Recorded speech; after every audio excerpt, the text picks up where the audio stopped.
G'day, guys. Welcome back. Another special edition of the Detour podcast. I'm your host, Dan Jones, joined by four-time National Road Champion Johnny Trevaro. We're coming off the back of, obviously, a massive Roubaix, but the bomb dropped on socials when I saw on the feed Luke Durbridge announces his retirement. I'm thinking, hey, hang on. He's not announcing it just through a little post. We're going to have to get him on the show. Yes, yeah, and very close friend of both yours and mine, and one of the real nice guys of the peloton. So it's going to be great to speak with him. And as we said at the top of the other shows, look, we really appreciate the support since the relaunch of the Detour. But we keep driving that if you can get on the website, thedetour.online, and sign up for the newsletter, the more of you that get behind the page, it's going to make the whole process a lot easier for us to communicate and let you know what's going on. It's free. It's free. Exactly. And it value adds to our Club Great Detour stories. members. Jonesy, you've been writing some really nice yarns. So there's lots of really good stories about all the things that are happening and the big races. There's preview of the Amstel coming up. So jump on board. It's worth it. Yeah. And let your friends know that we're back. And if you haven't followed us on the socials, we're on, obviously, YouTube, TikTok, Instagram, and Facebook. So get behind the website. We appreciate all of that. And look forward to the chat with Durbo. It was a great catching up with him, John. He spoke really well on the app. Yeah, he's a legend, mate. I've always appreciated that he used to come all the way from Perth and ride the Bay Crits. I know that it was just before the Nationals, which were in Ballarat at the time, but he would make an effort. I really want to ride. So, we'd bring him and Lara out a lot of the time as well. A gorgeous lady. And, I miss those days, actually. And stay tuned for the end. I put a bit of work into the AI tribute song for Durbo, and my goal was to crack him. And stay tuned because it's an absolute banger. Your best work, your finest work, Jonesy. I was just searching for compliments. I got one. All right, enjoy the show. You both played a big part in this sport. Try and do whatever we want. We can always cut it. Took a cab home in the Magliarosa.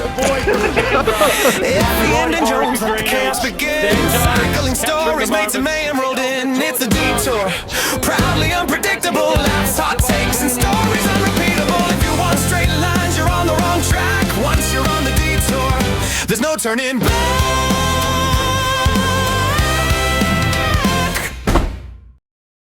Right, Opie, we're joined by the man of the moment who's in the news, actually, post-Roubaix, because he's dropped a bombshell on us. This will be his last year in the World Tour. And it is, of course, Luke Durbo Durbridge.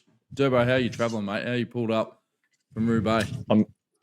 I'm good, Jonesy. I was a bit sore, maybe somewhat self-inflicted. We went to an event after Roubaix and we had too many beers afterwards, and then now I'm a bit sore. No, we're good actually. I pulled up not too bad. The equipment these days is pretty incredible. I come out with just one blister. Wow. Yeah, I know. The tires absorb so much shock. The bikes are fantastic. Yeah, we're really lucky in that sense. So it was nice to get to the velodrome, and it was a crazy race though. Incredible. 48.8 k's an hour. What can you say about it? To be honest, I'm sure you guys watched it, but it was. We had a watch party actually. We had a watch party at Tommy's Blick House Hotel down on Beach Road, and cool. It was a lot of fun. And we got Cookie up there talking about the one that got away from him. A bit of an iffy story, but it was a really nice day. So look. You've announced now that this is your final year, so I want to talk about that in more depth. But since we're talking Paris Roubaix, it just seemed a crazy race. You just talked about the average speed, 49k an hour. That's ridiculous. But I have never seen so many punctures in one race. What's the reason? Uh, the only thing I can put it down to it's the speed. You know what I mean? Like we're hitting these sections, a couple of k's an hour faster than we did the year before or the years before, and the ability to pick your line is less because obviously the cobbles are coming at you quicker, and maybe potentially the tire pressures that we're running. Like the size of the tires went up again this year than it probably has done in the past. Like it was sort of I thought that. we were running 30 millimeters, and then we went to 32s, and we had 32s on, which is quite big. But like a couple of years ago, that was huge. And then I've heard rumors of 33, 35s, measuring out to 38s. So if you think about it, like the amount of rubber on the ground, the amount of contact point on the ground is obviously absorbing the shock. Less pressure in the tires. Less pressure on the tires. So, I mean, there was a few seconds I punctured also. We had 4 punctures in the team, but that was actually quite low compared. I heard some teams had 12, 8, 10. And I think every single person, every single favourite, I guess, in the top 10, barring a couple, they punctured. Walt Van Aert came back from two punctures. Obviously Van der Poel. So it was a pretty messy in that sense. One of the big talking points was obviously Van der Poel's puncture, and then not riding the same cleats as the rest of the team. Is that something that is just a given with most teams, or like are you preparing for that when you've got a leader as big as his, or is it one of those, oh shit, we should have thought about that post race?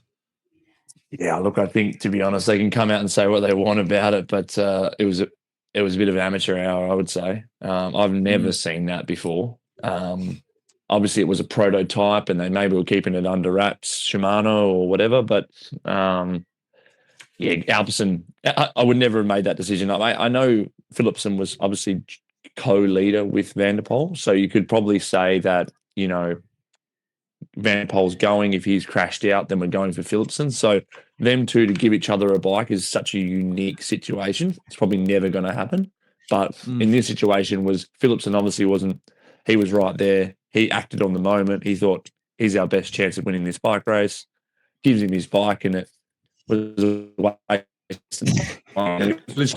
Which literally lost both your leaders in a space of like 100 meters.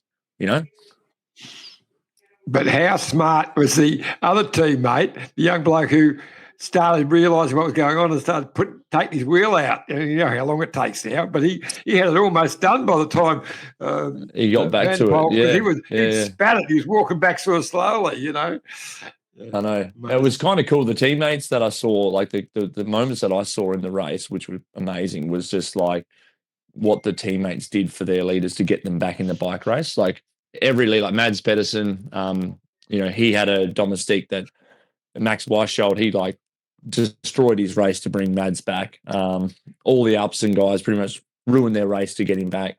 Pogacar with UAE, Walt Van Aert with Eduardo Affini. There were so many moments I was thinking like some pretty amazing teammate jobs that were being done to put these guys back in the race to give them an opportunity at the win. So they're those little dinner table stories that you probably don't know from the outside, but when you're in the race, you can see them. You're like, wow, that guy's his race is completely done, but he's given Walt Van Aert a chance to win that race, And the Pog didn't seem to be a big fan of the Shimano spare bike. Yeah.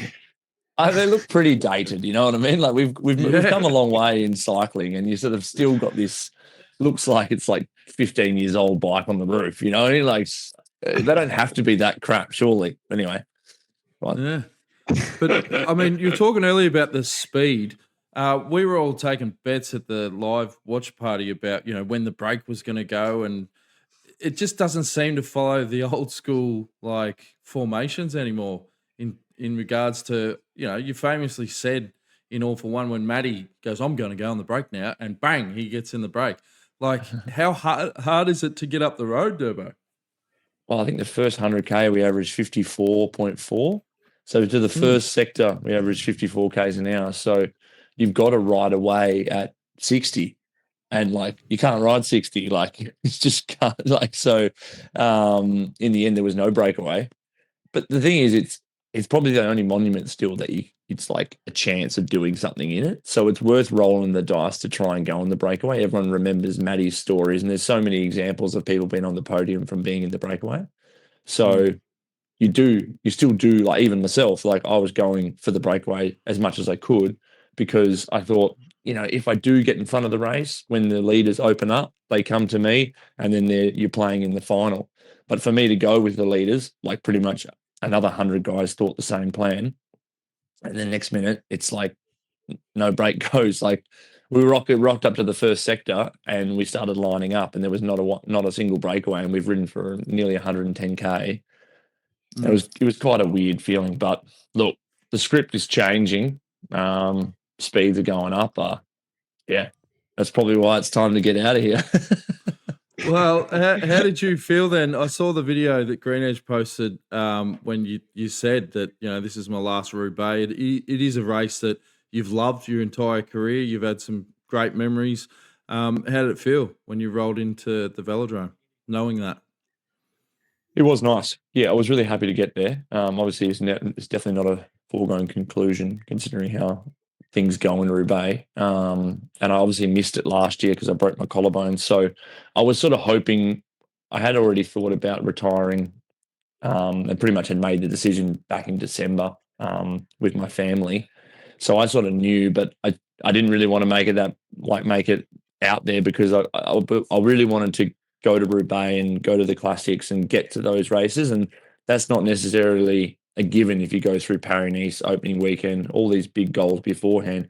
The likelihood of crashing or getting sick is pretty high. So sort of kept it under wraps. And I knew in the back of my mind this would be my last one. So Tour of Flanders and Paris Roubaix was, once I'd done my job and I was dropped, tried for the breakaway, didn't work.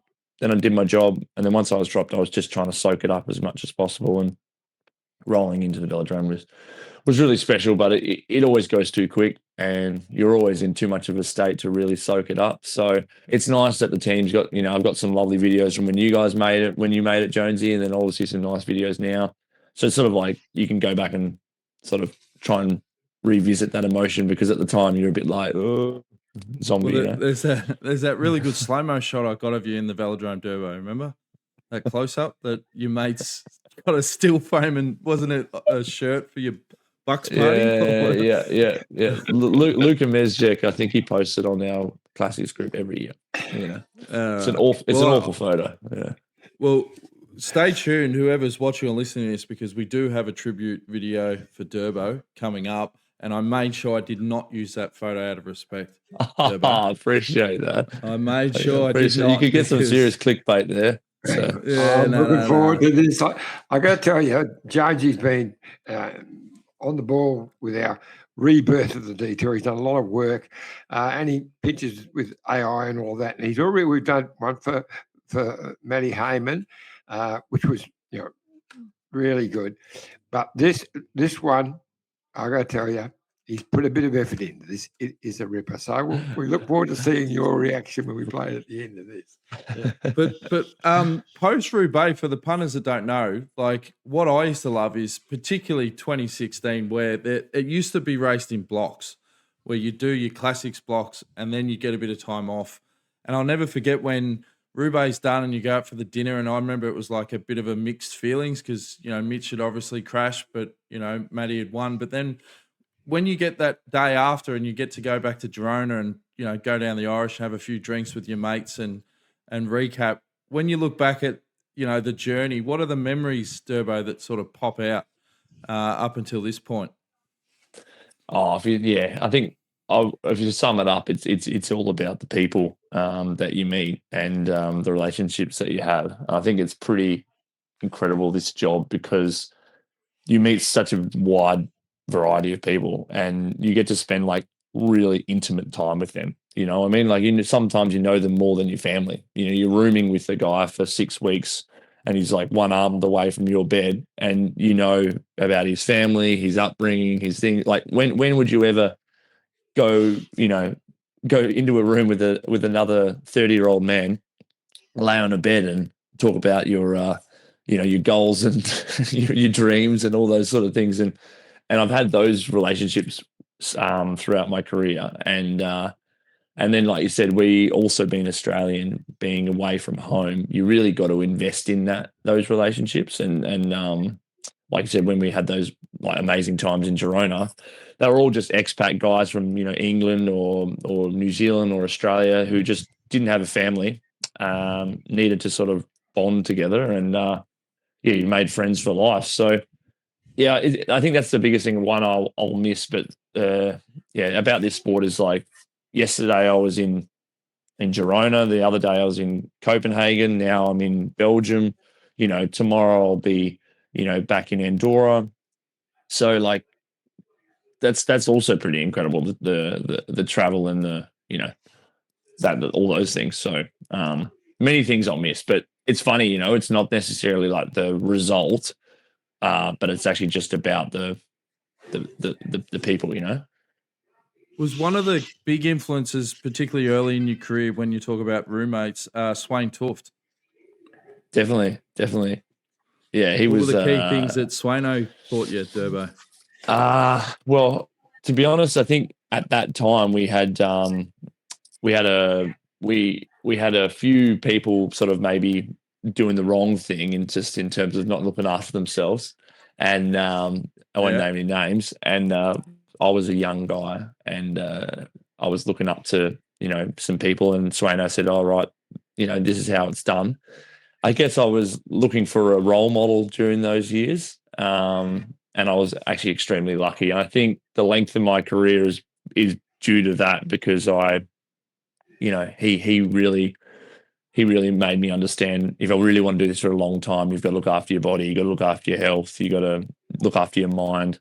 And I still do a lot of those practices to this day. And he's also obviously one of my best friends as well. So yeah, we were super lucky to have it was a really, really special time.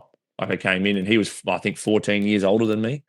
So, which is quite significant. And then he's an interesting cat for sure. And he's coming. 100%. He's out here in a couple of weeks. He's a guest speaker at a function in Melbourne. So Jones and I are going to catch up with you, which would be great. Yeah, that'd be great. You won't regret having him as a guest speaker. There's always a bloody good story. That's for sure. Yeah. That's right. Iffy? Well, it's a big announcement, that you're going to finish this year. Before we go on to a little bit of a kickback on the great years, what's the plans for this? What's the big agenda? The Tour de France still on the cards? Yep, that's the plan. So we've got team's time trial in the Tour de France, stage 1 in Barcelona. Obviously got quite a strong squad for that, and we've been renowned for that over the years. So yeah, it's a big target for myself and the team.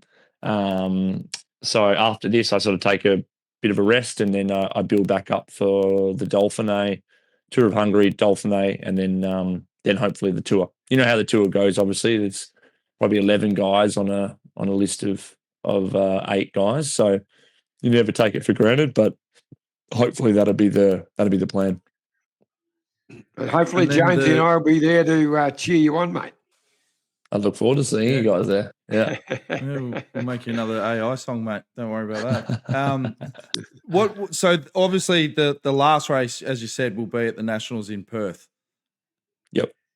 And did he say that? I don't think he's actually said that, because that's next year. He said he's retiring at the end of this year. No. I said that. Yeah. It's going to be at the Nationals. So I want to do it at home, and I think there was, after the Tour de France, there was no sort of bigger race that I really wanted to have as my last race, other than probably the Nationals. But to commit on doing a whole nother cycling of summer like Simon Clark did last year, I don't think that's probably too much past the bingo card. So yeah, finishing at home. Don't have the Bay Crits anymore. Would have had you the Bay Crits for sure. I never got to do a Sun Tour. I never did a Sun Tour, Iffy. So. More importantly, you did the Bay Crits. So I did. Used to always come. Actually, you always made a point of coming for the Bay Crits, and I really appreciated that. I did. fantastic. Well, it's smart doing the Nationals because you'll get next season's kit and next season's bike. And when they say, oh, can you give it back? You just go, yeah, I'll get round to it, boys. Just got to go. Stay in got a Perth. few Just appointments stays on, in just keep Perth. it. Yeah, that was actually the major thinking around it, just trying to get some That's free right. stuff at the end. You know, so. I was lucky enough to be in Perth last year when you won the Nationals around there with a very impressive ride and a wonderful effort also from Plappy.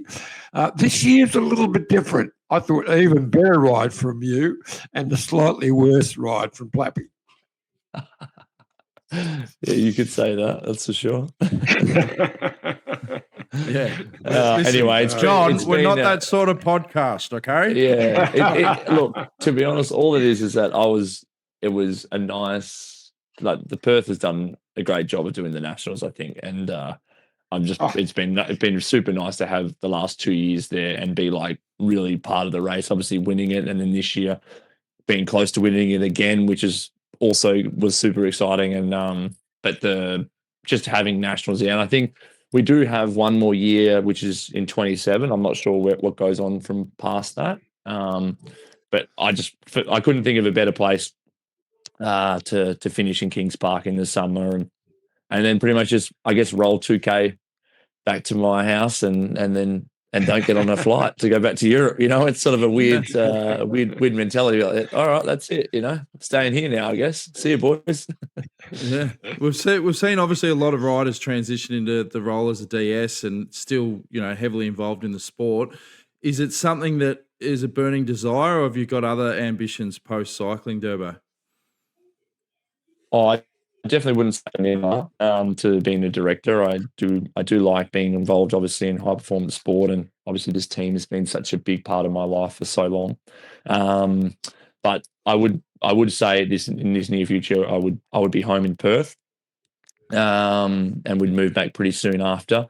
So yeah, at this stage, I think that might be quite difficult. I guess you're in Perth and the World Cycling Circuit's in Europe, so we'll have to cross that bridge and see how that goes coming up. And yeah, look, I obviously like to educate myself in some other areas. Obviously, I'm very interested in some property stuff as well. My brother's a builder, and my brothers we're heavily involved in property as a family. So that's something that I'd maybe like to learn a little bit more about as well along the way. But yeah, I don't know at this point. I have nothing locked in, but I'm excited for that next step. How different has the seasons been from when you started to now? And do you think, like, we saw Simon Yates announce, you know, surprisingly, that he wasn't going to ride this year. Do you think the current structure and all that is leading to a bit more of a mental burnout on the side of the sport?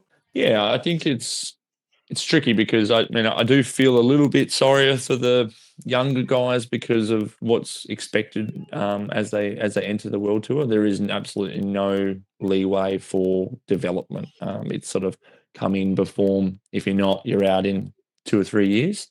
But I guess that's where the money changes as well. You know, they come in and they earn, you know, way more money than what we did. And I'm also the generation later than what, like when Heyman started or Stewie or anything like that. So the money is up, the expectation is up, but the maturity is not there.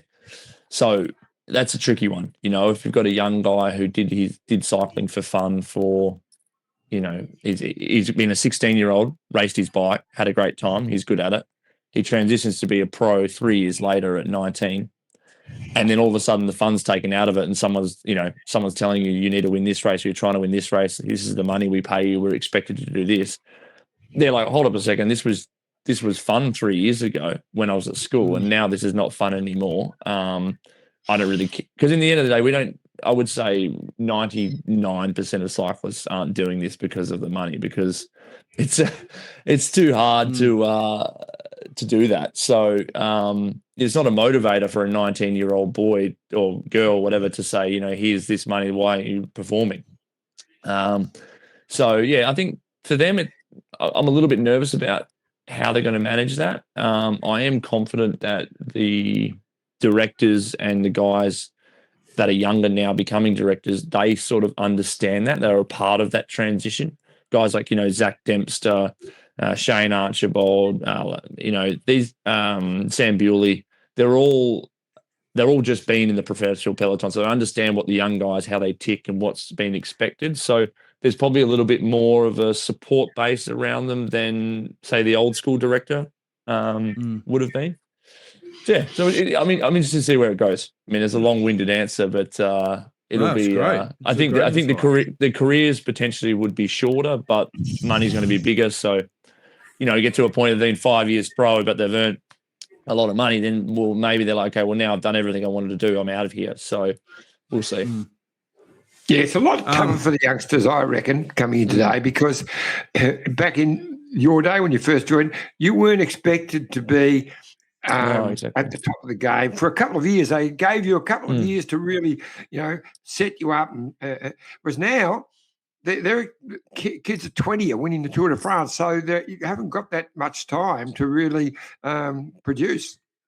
No, you really don't. I totally agree with you. Like I said, it's the expectation is just higher. The support base is higher too. I mean, these guys, they come in and they're dialed. There is no lack of education now, and there's actually no excuse to be uneducated about what you need to do for training, nutrition. It's all out there on the internet. You can find it. But yeah. Anyway, you still can't change from doing Paris Roubaix. I did Paris Roubaix with Hamish McKenzie, his first ever Roubaix on the weekend, and his face is just like, you've heard the stories, you've had this, and you can't buy that experience. That experience has been had, and next time he knows going in this is what Paris Roubaix is. Like you can't learn that from the internet, or from the coach or someone telling you about it. You have to actually only can do it by experiencing it.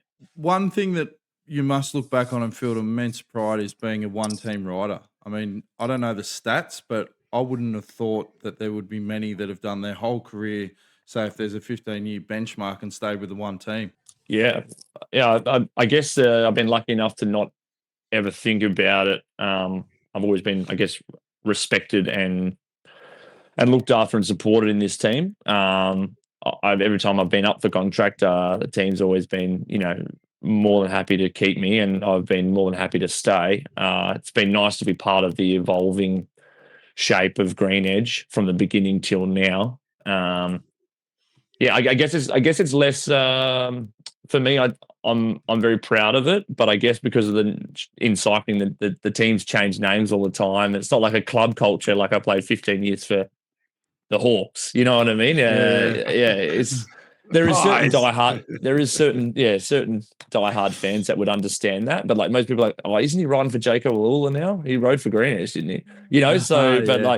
I know personally, and it's been I think that's all that really matters. I guess it's been really nice to be here. And I guess pretty much we just have to thank Jerry Ryan for just, I guess, that faith and belief over the years. I think every team I've ever ridden for since I was 17 years old has been backed and supported by Jerry Ryan. So yeah, I owe Jerry everything in that sense. So I can't actually thank him enough for all that. So it's been pretty That's incredible. amazing. Now that you've said that, of course, it makes take you back because you're in the track squad, riding juniors and all that, which was backed by Jaco at the time. Jaco Skins, well. Jaco Skins, the under 23 team. I forgot about that. That's amazing. So it is actually amazing if you think about, like, it's probably now 17 years or more I've been in Jerry Ryan's teams or supported by Jerry. So yeah, I had an ability to call him like 10 days ago before I made the announcement, just to say thanks to him. And it was just nice to have a chat with him because he's a legend, as you guys already know. So it's just nice to be involved with a great man like that. Before we play your cracking song tribute, Durbo, what are some of your highlights, mate? When you look back and you sort of pluck out to date the memories that really jump out at you, what are at the top of the list?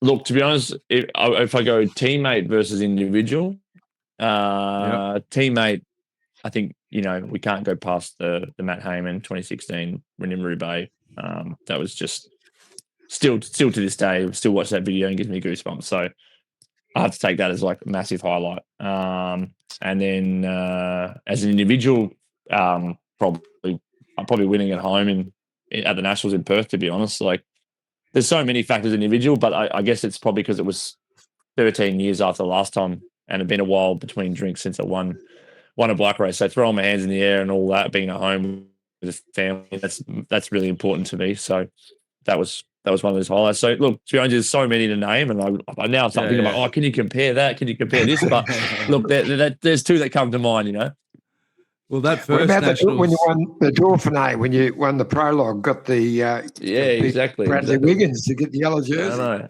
I know. There's so many. I won the world title on the track with in the team pursuit, with Heppy, and that seems like ancient history these days. Like, I don't even know if I get around a velodrome, but that was also an incredible moment. And so there's just so many. My highlight from your first Nationals was when Robbie McEwen was in the director car. He was trying to give you a motivational speech, and Durbo's on the bike rolling into the finish. He goes, "Robbie, you're pissing me off." He goes, "Right, okay." Just shut up. That was awesome.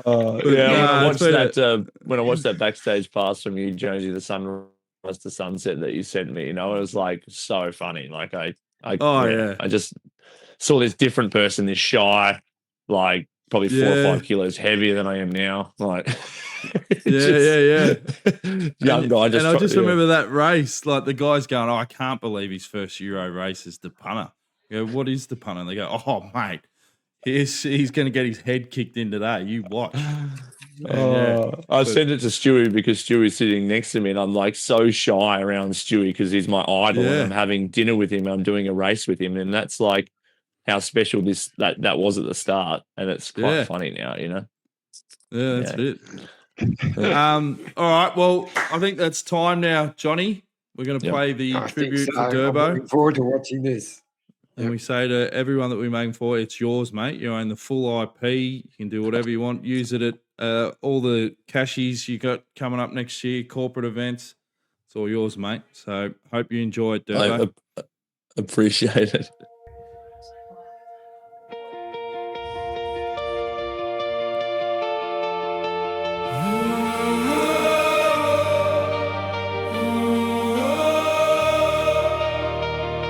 Started out a kid with a rainbow on his back. GreenEDGE day one, full gas on the attack.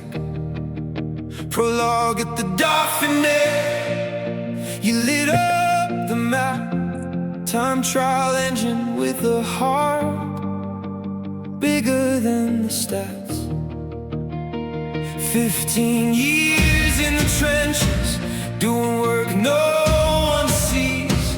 Roubaix dust in your teeth, riding for the team. Durbo, the one team rider, last of the original.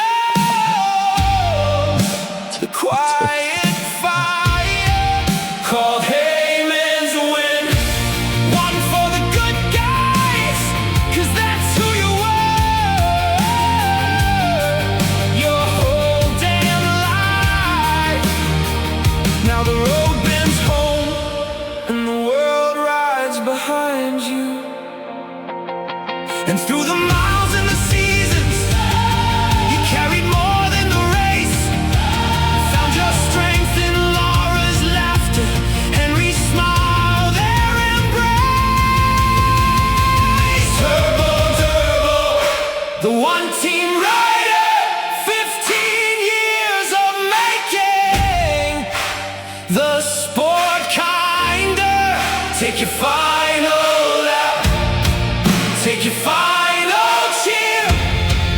You gave your all, every turn, every year. There you go, Durbo. Jesus, Jonesy. I'm like, bloody hell, I was sitting there like feeling, anyway, you nearly got me. There we go. Oh, I'm trying to me. wander around limbo today, and I'm a mess now. Emotional wreck. Jeez. wow. We'll post that on socials. But you're a good guy, Durbo. That's all I wanted to get across. I nearly teared up when I watched Heyman's and the Stewies, and then let alone watching my own. So yeah. Thank you. Thank you. I think it's a testament, mate. I've met a lot of riders in my time, and you've got to be in the top bracket of absolute top guys on and off the bike. Because a lot of people would see interviews and go, he's probably a wanker in real life, but you're not. You're not. Thanks, Josie. Well, I've never heard you think that, actually. That was just a Jonesism, I think. Turbo, not a wanker. Yeah, we can use that. Who knew? Who knew? Yeah. But your season's not done, mate. You've still got racing to go. We want to touch base after your announcement and check in after Roubaix. And good luck, mate. And we'll check in again, and we'll flick you that song and get it out on socials, mate. Let's get the hits up. Yeah, let's do it. Thanks for the chat, boys. I really appreciate it, and it's always good to see you too. And look forward to seeing you guys back in Oz a bit more at the end of the year. Yeah, sounds good, mate. See you in July in Barcelona, mate. Oh, yeah, true. Yeah, see you in Barca. Sounds good. Yeah, good one. Cool. Good on you, Durbo. Right. Good luck today, mate. Cheers. See you guys. Thanks heaps. Bye. Thanks heaps. Thanks. Well, if you want straight lines, you're on the wrong track. Once you're on the detour, there's no turning back.